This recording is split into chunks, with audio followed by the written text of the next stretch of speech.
Tokyo Ghoul is kinda mid, is what I thought years ago when I watched the show. As many of you will know, the show is very bad. So of course I thought Tokyo Ghoul was mid if that was my only experience. It's not a hot take to say Season 2 and RE the show are bad. They are. However, I had heard that the manga was good, but it took me until this year for a friend to recommend it that I finally got around to reading it. And I was extremely wrong.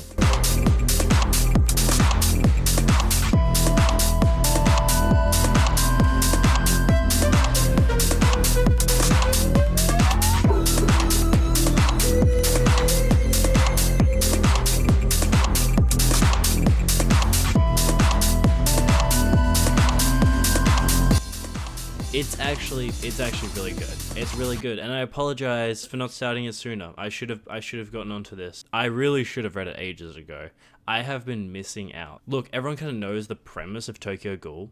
It follows Ken Kaneki, a college student who is a nerd and loves reading, but not fun stuff like One Piece. He reads poems. Luckily for him, he's got that weird, off-putting kind of energy that the women love. Anyway, a girl takes interest in him and they go on a date.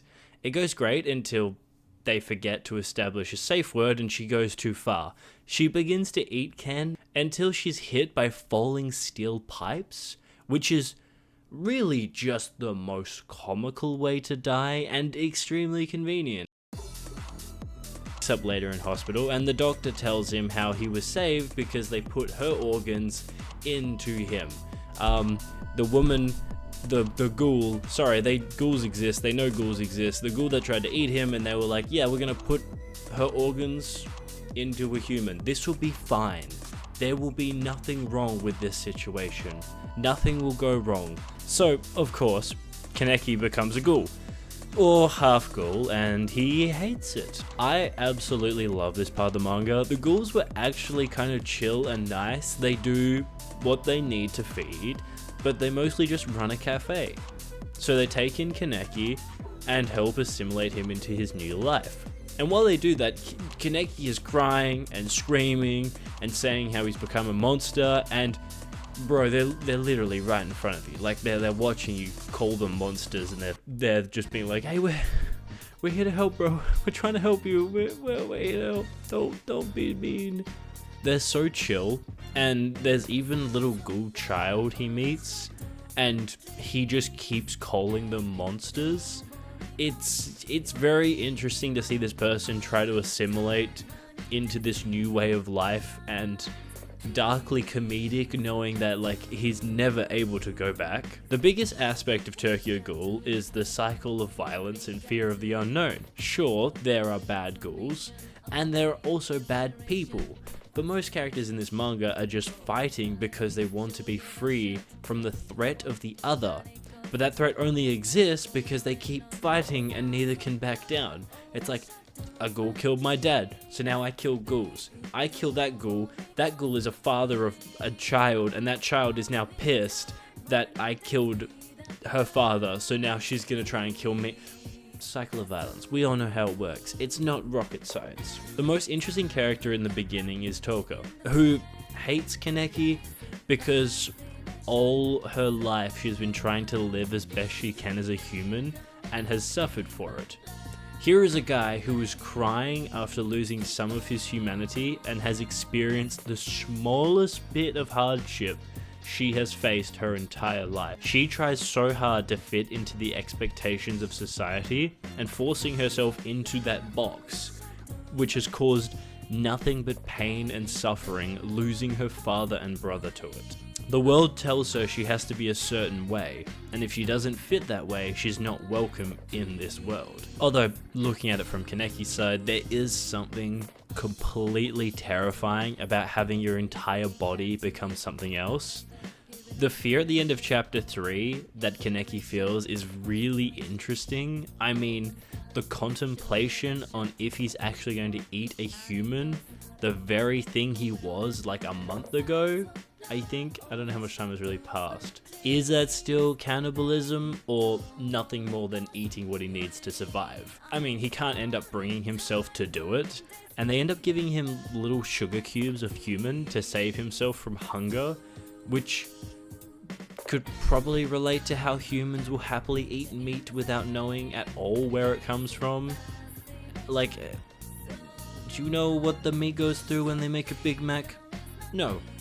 But it tastes pretty fucking good, so you don't care. Even though it's probably like horrendously treated meat. I don't know. Kaneki will happily eat humans as long as he can convince himself that he's not really eating humans. But luckily, he can still drink coffee, which is such a relief.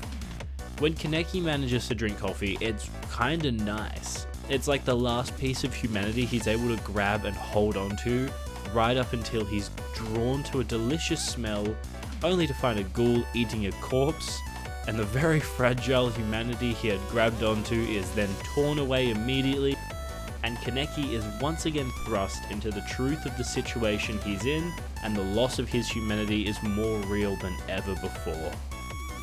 I mean, as many of you know, it's really only just getting started for Kaneki. It's about to get a hell of a lot worse. The ghoul eating a corpse is then killed by the guy that he met at the konbini, is then killed by the guy he met at the store buying coffee, who then decides he's gonna kill Kaneki. Still not understanding how he's actually become a ghoul and how he and ghouls might have more in common than he originally thought. He's saved by Toka, but then he calls her a monster and she kicks his ass, which is completely valid. I forgot to mention one of the best characters in the story. Kaneki has a close friend called Hide, and Kaneki then goes to meet Hide's college friend, who he recognizes as the ghoul who threatened to kill him when he was getting coffee. And in an attempt to protect his best friend, Kaneki kinda snaps after the hunger gets to him, and he fights back, almost killing the ghoul in the process and losing himself as well. He is also very tempted to eat Hide, but he doesn't. Yet. Luckily, he's saved by Toka again and awakens in the cafe Antiku, a cute little cafe that serves great coffee and is actually a front for ghouls to hang out and drink coffee and collect food. By food, I mean humans. What else could I possibly mean by that? However, this isn't murdered human meat. This meat is ethically sourced by collecting bodies from popular suicide locations that are unknown to the police, bodies that would normally never be found. These are then packaged and given to ghouls who can't source their own food. One such ghoul is Hanami and her mother, who arrive a little bit later to collect some food because they cannot source it themselves. While at the shop, Kaneki learns how to hide amongst humans, something he's been able to do his whole life, but is suddenly extremely difficult now that he can't even eat food. So they teach him how to drink food to look like he's eating it, and give him a little more human meat cubes to curb his hunger for human meat and keep himself mostly sane. Now look, I get how they're like, it's so suspicious when you don't eat food, but like, I don't eat food when I'm out. No one's ever suspicious of me. They're not like, oh wait. No, it just clicked. I worked it out. Ghouls are well known in this world. It's known that they only eat humans. So if someone doesn't eat human food, then yeah, they're basically a ghoul. Okay. I got it. Makes sense. Anyway, it's time to get a mask now. All ghouls have masks. This allows them to go around and do ghoul stuff without the threat of being spotted and recognized by the ghoul investigation squads. I love killing in secret. The masks are an extremely important part of being a ghoul. It's not only a way to hide, but it's also a way to express yourself. Also, Kaneki's mask is extremely edgy, but also extremely iconic. I mean, everyone knows Kaneki's ghoul mask. Like, it's just the most iconic thing. Kaneki still cannot understand what ghouls have to go through. He still sees them as monsters, and when he walks in on Hanami eating, he literally falls over in fear of her eating. However, Hanami is the character that helps teach him that there really isn't much difference between humans and ghouls. He begins to help Hanami with reading and giving her new books to read. It's nice to finally see Kaneki connect with someone after all this time. Hanami is just a normal girl who is starved for knowledge and can't go to school for the sole reason she was born as a ghoul and must hide. Which goes just extremely well.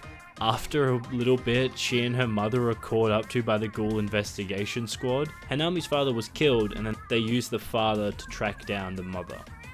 Also, these guys are great, and by great, I mean literally the worst ever. At least until, like, the end of the story, there's a redemption, but not yet. That's later things. Let's talk about the CCG. There are two main investigators that we meet at the start. These are Kotaro Amon and Kurio Mado. I'm probably fucking butchering, whatever. The investigation team is very interesting and is a great example of the cycle of revenge that causes the constant killing from both sides. Also, it's a system of power that has been there since the beginning, and there is no standing up to it because they control everything. They have control over the population and the media, and they have control over public census and public ideas of ghouls. I'm going to go into that later. We're going to talk about that later. It's fine. Hold on. Hold your horses. We'll get back to that. Amon is who we get to know the most on the team, as Mado is killed very quickly. Also, Mado is cruel and really just loves killing and tormenting ghouls. We see this when he kills the mother of Hanami and then hunts her down. Overall, he's literally just the worst. We hate him. After losing Hanami's mother, the ghouls mourn for her and discuss what they must do. We see how this affected Toka as well as Amon. Amon decides to finally start hanging out with those he works with, and he has a great time, getting to know those closest to him that he works alongside. And then they are immediately killed by Toka for killing Hanami's mother, which is fair. But now Amon is really pissed off, which is also fair. It's really just the best time all around. Love it. You love to see it. So at this point, Kaneki is really hopeless because of how weak he is. So Toka decides to teach him how to fight. Don't worry though. He will be feeling hopeless a lot. So just get used to it. Like, that's just like his baseline. Like, if you're wondering how Kaneki's feeling at any time, just assume he's feeling hopeless. Like, that's how he goes. That's how he rolls. We also learn about Kagunes. These are weapons that ghouls have to fight with. They are created from RC cells that ghouls have an abundance of inside their bodies. They're like extra limbs they fight with, like extra muscles that kind of come out of the body.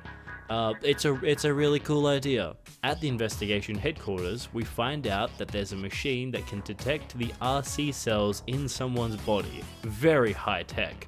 Of course, very high tech in the facility that is the controlling everything else that makes the tech, but they only make tech to eliminate a certain group of people.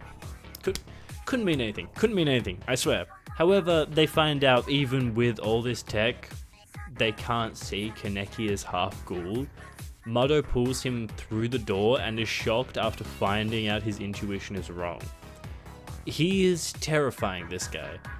Being so good at telling ghouls apart from humans, it would be a real waste if he was killed. I have already mentioned he's gonna get killed, it's coming. It's like 2 paragraphs down from this in the script. After Toka kills the investigators, we really see how it affects Amon, who is really trying to work through his emotions healthy like in the gym. This culminates in the first real face-off between the ghouls and the investigators we see in the book. When Hanami decides to run away after finding out Toka has killed the investigators to get revenge for killing Hanami's mother, well, Hanami doesn't like this and decides to turn herself in, falling right into Mado's trap.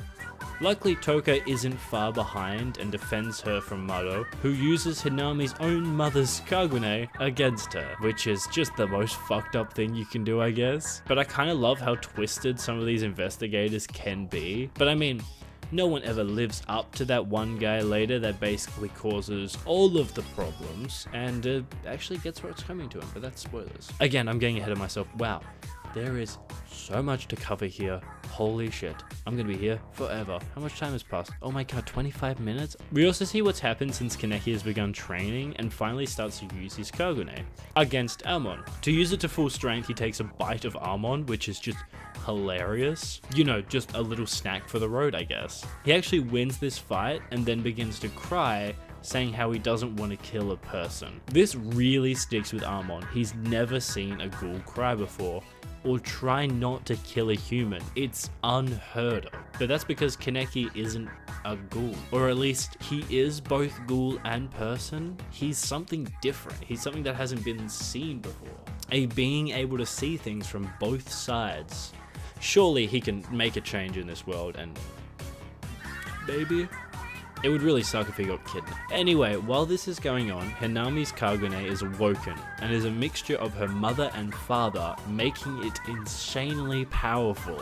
And her and Toka kill, what's his name? Mado.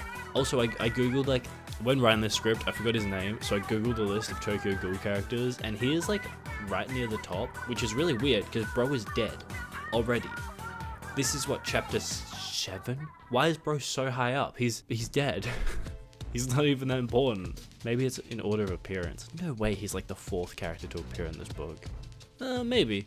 Also, he's married. Toka sees this and feels shitty for killing someone with a family, even though he's kinda the worst. By kinda, I mean incredibly cruel and only out to kill ghouls and torment them as much as possible. This death hits Amon especially hard, as even though Kuryo was cruel and ruthless, he still cared for Amon and taught him everything he knows, including how to kill ghouls so well.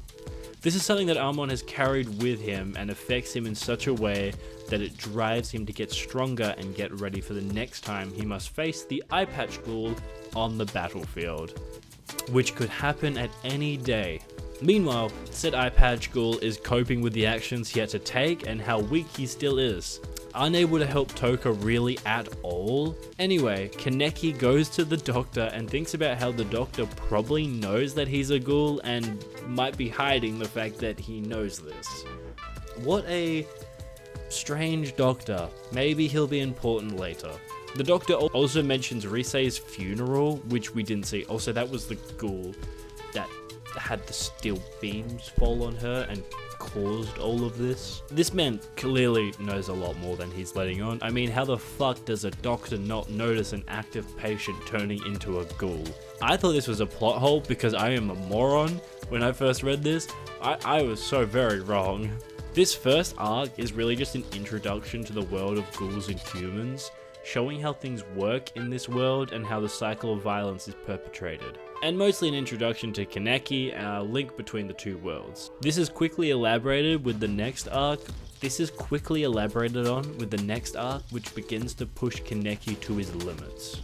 Slowly, with the introduction of the gourmet. However, in between this arc, we get to see more about Toka, and the sacrifices she must make to hide as a human. It's tragic seeing what she has to go through just to hide as a human. All Toka wants to do is live as a human. She wants to be able to live normally with her friends, go to school. Why she's so set on this isn't clear, but that's just what she wants to do. Ghouls are supposed to throw up when eating food, but not Toka. She begs her body to digest it, but no matter what she does, it does not digest. The first we see of the gourmet is when he enters Antiku, right after we see someone walking down the road with no eyes. Gotta love picky eaters, I guess. When Kaneki meets the gourmet, also known as Shu Tsukiyama, he very quickly becomes friends with Kaneki and traps him in the most fucked up restaurant where all the most picky eaters get together and eat humans. Kaneki gets put into an arena and has to fight to escape, but after seeing his eye, Tsukiyama decides to spare Kaneki, knowing he's half ghoul, and wants him for himself now that he knows that he's not just a human, he's something a little bit more delicate. This begins Tsukiyama's obsession with Kaneki. He kidnaps Nishiki's human girlfriend, and now Kaneki must fight to save her from Tsukiyama. Nishiki was the college, not professor, senior that wanted to eat Hide, and also was the one that bought the coffee, and was the first one that Kaneki beat in a fight. I don't think I mentioned that. I think I moved past it. My bad. He has joined Antiku now, and they're kind of friends. Mainly though, Toka fights for Kaneki, however, she has not eaten in a while, and has eaten a lot of human food. So she has nowhere near as much power as Tsukiyama. So Kaneki offers up his flesh, and she wins the fight after a great deal of effort. It really pisses off Tsukiyama, but that's kind of fun to watch. Moving on from here, Nishio gets a job at Antiku, and Tsukiyama then begins to kind of grow attached to Kaneki. Moving back to the CCG, we meet some new agents, and some who are just a little bit out there. I'm talking about Suzuya, who when we first meet him, he bites off someone's ear and then introduces himself. Suzuya is a weird one, being the youngest CCG agent and covered in stitches from a little bit of body modification because, hey, people gotta have hobbies. I should also bring up Seido, who isn't relevant now, but he will be in like 2 hours depending on how long this video is. The CCG then meets to discuss how the binge eater is still out there. The CCG then meet to discuss how the binge eater is still out there and they are no closer to catching it. If you don't remember, the binge eater is Rize, so she's so far gone. However, they also come to the conclusion that she's probably dead, so now they must move on to finding the next big ghoul. Moving back to the cafe, we see a guy attack Kaneki after smelling Rize on him, and thinking he was her new girlfriend. It turns out he knew Rize before she moved away and left him to run the 11th ward. Tokyo is separated into wards, each one having its own jurisdiction, each one having its own rules, dangerousness run by the amount of ghouls in it, different things, different places, is what it is. But now the 11th ward is different now that the Aogiri tree has moved in and taken over. These guys are rough. A group of ghouls teaming up in order to take down the CCG and establish a ghoul order over Japan. Honestly, kinda based. I mean, the ghouls have had it rough, so when the Aogiri tree moves into the 11th ward and they started killing off all the doves, so the Aogiri tree moved into the 11th ward and they started killing off all the doves, which are another word for CCG. As he begins to explain the Aogiri tree, Toka's brother breaks through the window at that exact moment, as well as a few other members of the tree, all looking for Rize, finding her nowhere, so instead they take Kaneki, who has a piece of Rize inside of him. Toka has to fight her brother and loses because she's so much weaker than him, and he leaves her bloody on the floor. Kaneki tries to fight back. However, he has to fight against Jason, who has such overwhelming strength that he loses in an instant, taking him with no problems and leaving Antiku in a rough state. So then, Yoshimaru comes in and asks if they took Kaneki, and from there we skip forward a fair bit, I think. The CCG are gearing up for an attempt to take down the Aogiri tree. We also get an explanation of how a Kakuho works. I probably butchered that, fuck, whatever. It's fucking, oh my god, it's 3 AM. Okay, let me explain the types of Kakuho there are. Now these are the weapons that ghouls use. Ukaku are in the shoulder area and spread out like feathers, kind of like wings. Below this is the Kukaku, which is like, reverse that. These come from the shoulder blade. Then below that is the Rinkaku. They come from the lower back and resemble coarse tentacles. And below that is the Bikaku. Now every Kakuho is strong against the Kakuho above it. And that's how they work. Although this isn't really used much later, basically anyone who's stronger ends up winning. It's not like Pokemon, where like this is super effective against the other one. It's kind of just like a little bit of a flowchart that kind of works. Anyway, moving from the CCG to the Aogiri tree, we see Kaneki is not looking so great. So Kaneki is dragged into the main hall of the Aogiri tree, and they immediately stick their hand into Kaneki's chest, just like to reveal his one eye. They then say that he's useless and basically cast him aside to be a slave for Toka's brother, Ayato.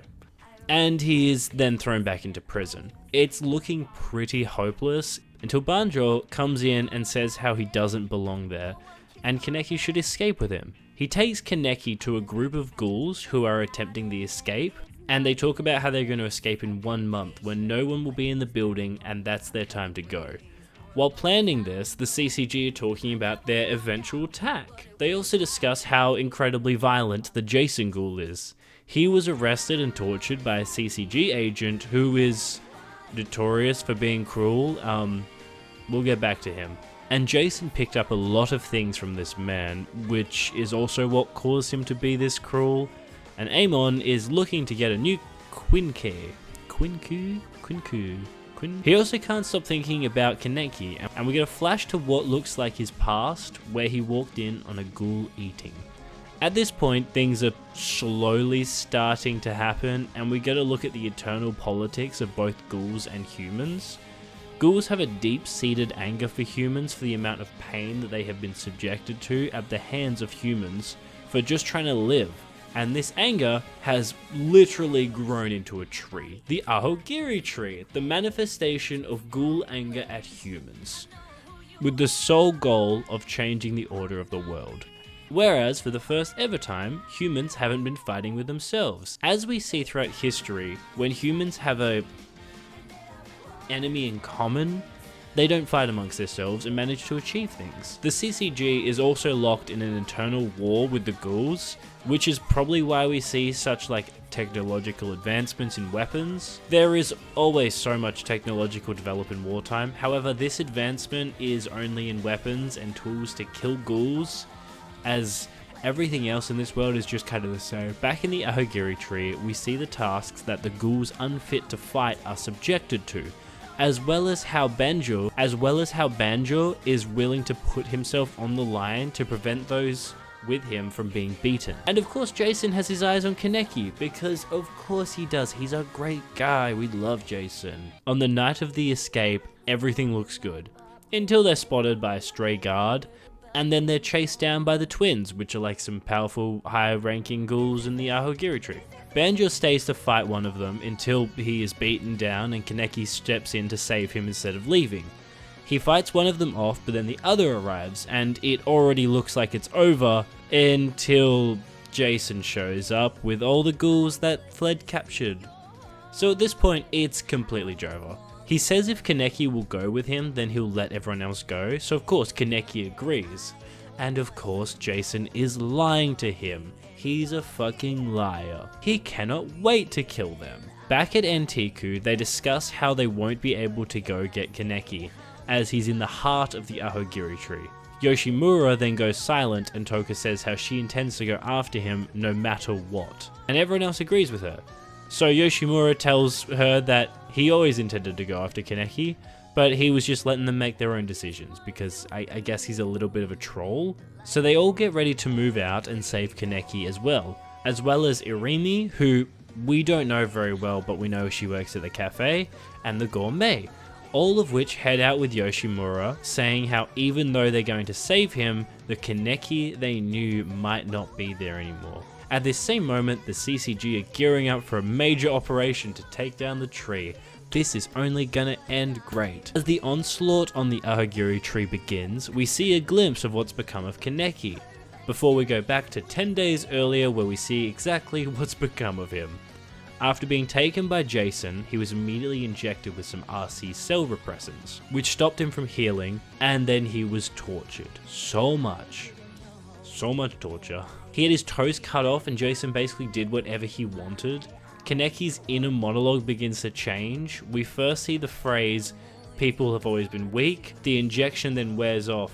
The first phrase we kind of see him, the injection then wears off, Jason gives him food and the injured parts grow back until it all starts again in this brutal... Every time Jason almost loses it and tries to kill Kaneki, he calls in the other ghoul and punches him right through the stomach to stop himself from killing Kaneki too early. Because if he kills his new toy, he'll get very bored. He also shares a little fact about how Kaneki's abnormal healing abilities come from the doctor that made him that way, and how the same doctor was making more ghouls like him. He then puts a seed in Kaneki's ear, so fun times all around, little bit of lore drop, you know, classic Jason lore drop, then centipede in the ear right after. It's a classic, you can't go wrong with it. This arc is really used as a way to destroy the little hold Kaneki has left on the human world. For a while, he was living both sides while thinking he understood the ghoul world fully, but being captured by Jason strips him of that innocence, throwing him into this world of pain and suffering. Of course, Jason is an outlier for ghouls, but this experience will shape Kaneki into someone new. Someone who doesn't exactly see ghouls as creatures worthy of a second chance or forgiveness. We'll get into that, but the torture Jason inflicts awakens a part of Kaneki. The part he'd been repressing. All the pain and trauma he'd experienced in his life begins to be heavily internalized by him, and he blames himself for everything for being too weak. This helps him create a new version of himself, which he sees as stronger, one that can fight back, who is willing to use anything available to survive and protect those he cares about. However, this isn't a good thing. As we'll go forward, you'll see how much of the pain he'll experience is self-inflicted due to his goal of becoming strong. Holy shit, oh my. As of this point, Kaneki is dead. And something new has been created, a more violent Kaneki, who kills Jason the first chance he gets and escapes. Not just kills, sorry, consumes Jason, like eats the shit, eats him. Eats most of him, not all of him, but most of him. After Kaneki escapes, the battle between the Ahagiri tree and the CCG end up ending, and the Ahagiri tree end up letting a bunch of ghouls out of the most secure ghoul prison in the city. This conflict ends, leaving the world changed. For most of the time, the CCG have always come out on top. However, this time they lost. Sure, they managed to eliminate a ton of ghouls, but while they do this, the main members of the Ahagiri tree broke into the most secure ghoul prison and freed as many ghouls as possible. This is an insanely massive loss for the CCG, who up to this point have never suffered a defeat. Tokyo will never be the same. It will now be a city of fear and danger where humans won't trust their neighbors and ghouls will be hunted more than ever. With many of the wards being basically war zones at this point. Oh yeah, Tokyo is separated into wards. I don't know if I mentioned this before. I'm mentioning it now. Blah blah blah blah blah. Yap yap yap yap yap. However, what Tokyo Ghoul does great is it looks at its characters on an individual level and sees how these changes have affected them personally on both sides. Amon and the CCG carry on. They regroup, promote those in the fight, and get ready for the next assignment. And Tiku try their best to keep going normally and make the most out of a bad situation, still trying to live amongst humans. The Ahagiri tree keep taking land and killing CCG agents. And Kaneki, he's just chillin'. He has to get stronger. It's so deeply rooted in him now that he eats ghouls and trains all the time, learning. But his mental state is just so unstable. He's like Will Graham from season 1 Hannibal, one misstep away from losing it entirely. He's going around killing bad ghouls, which I mean, he's kind of eating as well, literally and figuratively. I mean, like, look at that hair, look at that new look he's got going on. He seems to have it all together. He's acting happy, helping out, and even cutting Hanami's hair. But she can tell he's lonely deep down, and his new life is taking its toll. Although Kaneki thinks he's the only one to stop all of this and save Toka. And to do that, he must find the doctor who turned him into a ghoul. Dr. Kano. Dr. Kano? He has Rise captured and works to create ghoul hybrids using her Kakuko. Kano is really intriguing. He's clearly a very bad guy, but what he's doing could have benefits in the long run, which is why he's protected and funded by big names in the story. Although they only really do that because they want him to like create weapons, but overall his goal is to do like medical research, which is, it's kind of based, but also he like fucking uses human experiments. I'm tired, which is fucked up, you know. His work started at the CCG and then he moved to an underground lab. And after that, worked with the clowns. Does that happen? I think that happens later. I don't know why I'm mentioning that now. That happens way later. You don't even know who the clowns are yet, do you? I mean, unless you read the book. There are some interesting parallels you can make from examples in real life. There's a current race to create brain chips, which in general can really help people who need it, and can actually be a really good thing. But then we have people like Elon Musk, who has gone on record saying to work faster and ignore safety protocols to ensure the research is completed. This has already caused the death of so many monkeys, but how much worse are those repercussions when he starts working on humans? It's kind of weird to relate Tokyo Ghoul to Elon Musk, but I'm losing it. Kano is extremely similar, although not as profit-led as Elon Musk. He's still led by the need to have a breakthrough and be the one to create something new, no matter how many people have to suffer for him to get what he wants. Actually, a great guy. Great guy. He's hiding in a secret lab beneath an old mansion, and as soon as Kaneki finds this out, so does everyone else. And him, the CCG, and the Ahogiri tree converge on the mansion, with all three groups going after the good doctor. Kaneki fights stronger enemies than he has ever fought before. Yomo breaks in as like the final confrontation happens and takes Risei, but before he leaves, he tells Kaneki to stay true to the path he travels. Yomo works at Antiku, if you don't remember. It's kind of weird that he's kidnapping Risei. Like, how does he know her? What's the deal? This is the moment that breaks Kaneki. He's pushed to his absolute limit and attacks Banjo, which pushes him even further off the edge. The need to be strong has overtaken him so much that there really is no going back at this point. He wanted to protect those so much that he ended up cutting corners and taking risks that had a massive cost, and that was the exact thing that he was trying to avoid. He almost kills someone close to him that he wanted to save, all because he gave in to the need to be strong. And even with all this strength he's gained, he still can't change anything. Luckily, Banjo survives and awakens his Kagune, but it doesn't change the fact that Kaneki almost killed him. After this arc, Kaneki goes to find Risei, and when he does, he's greeted by a hungry creature that's ravenous, and not even really mentally there anymore. This woman who Kaneki had held so high above as strength in his mind is nothing more than a ghoul with a bigger appetite, and has been reduced to nothing more than a captive fighting for food. In his head, he consumed her as she was his idea of strength, and all that idea was built on was nothing more than a lie. The idea of strength doesn't exist in real life. Everything he sacrificed up to this point wasn't worth it. This idea is yet again put to the test when the CCG set their eyes on the very place he sought to protect, Antiku.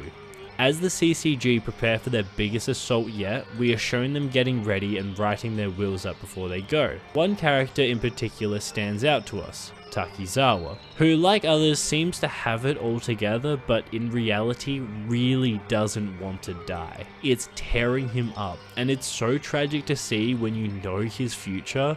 This guy so desperately wants to live, it makes sense the efforts he's willing to go to. From here on, the story really comes to a head, with all the major players converging on Antiku, with the CCG after the one-eyed owl, who they believe is Mr. Yoshimura. And they're right.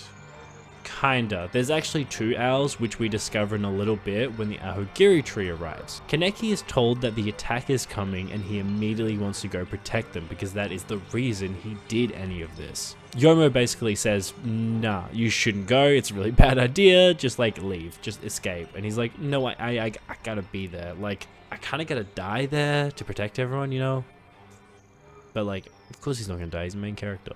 This was the reason he got strong to begin with, to protect the cafe, and now the enemies are at the door, and he's not there to protect them.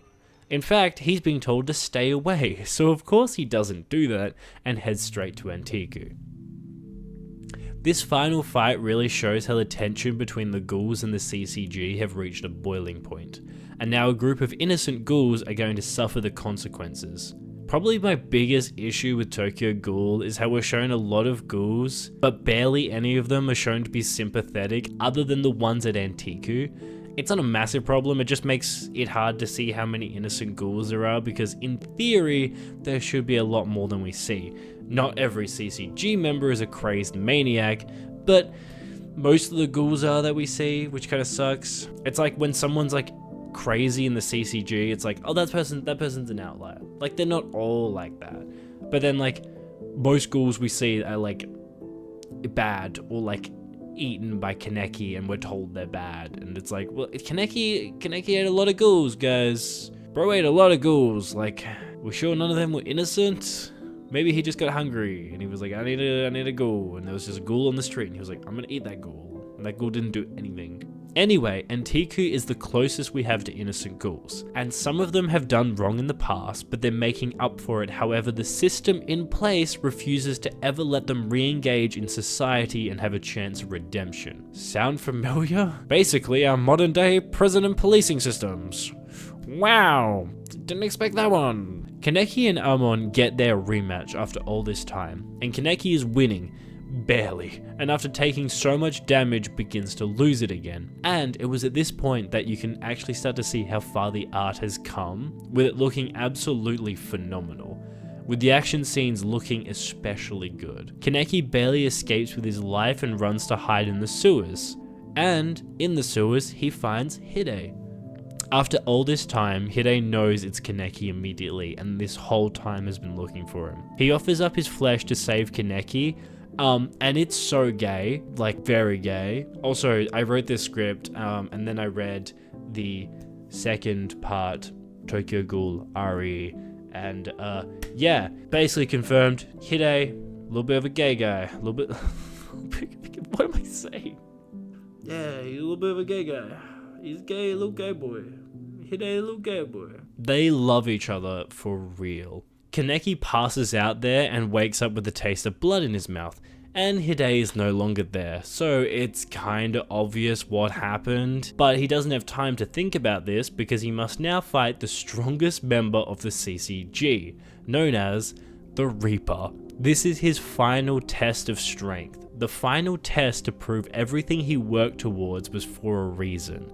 All the sacrifices he made and the people he hurt, there had to be a point to it. Well, we're treated to some of the most beautiful fight scenes between the two of these as they exchange blows, and you can truly see how little hope Kaneki had in this fight, losing both of his eyes and then eventually having his brain shut down, ending Kaneki's life. Everything he sacrificed was for nothing. He could never protect those he cared about. This idea of gaining strength and saving people didn't work and was doomed from the beginning. With Kaneki dead, the real one-eyed owl arrives and massacres the CCG members. They then pick up Yoshimura, with the bandage girl from the Ahogiri tree getting out saying, "Hello, Dad." The boss of the cafe only ever wanted to protect his daughter, and failed even after he himself gained strength. It all feels so pointless. This entire story feels doomed from the start. Tokyo Ghoul is a tragedy. A story of someone who strives so hard for strength, a common idea in shonen, an idea that is always rewarded. Unless you're Deku, I guess. This is made, spoilers for My Hero, I haven't read it yet. I don't know if I will read it. But in this story, this idea is so extremely wrong, and you can feel how wrong this is while you read it. You just watch as Kaneki constantly makes all the wrong decisions. You know he's doing the wrong thing, but you can't look away. You have to see where this goes. A city that is so against itself, innocents are forced to suffer every day. This is truly a dystopian world where the overwhelming police state controls every aspect and continues to perpetuate the fear of the other. But this idea will be explored more very soon. The battle ends with our major characters suffering so much loss. Amon is dead, Juzo has lost a leg, and Tiku is gone, and Toka is lost. Kaneki is dead, but Sasaki isn't.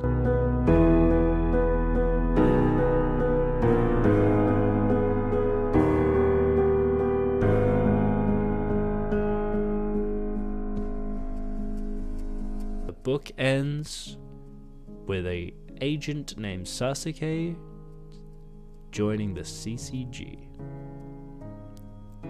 And that is the end of Tokyo Ghoul. It was a really good read. I really liked this book. It was pretty good. Thank you for watching part 1 of my Tokyo Ghoul series.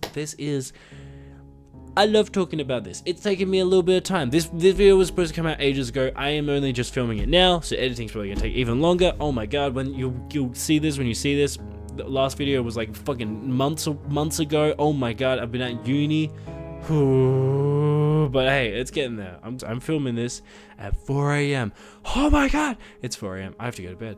I'm dead as hell. I'm so dead. I'm so cooked. I'm so cooked. Thank you for watching part 1 Tokyo Ghoul series. I loved talking about this, and I know it's late, and I know Tokyo Ghoul came out years ago, but in my defense, I watched the show, and that turned me off it. So, there, boom. I watched the show, I didn't like the show, but I finally read it, and I really, really liked it. It was really good. All those people saying it was good, you were right. I just took my time getting onto it, and hey, better late than never, you know? So, isn't it like Tokyo Ghoul anniversary this year? So, I mean, hey, kind of the perfect time to actually read it, you know, maybe?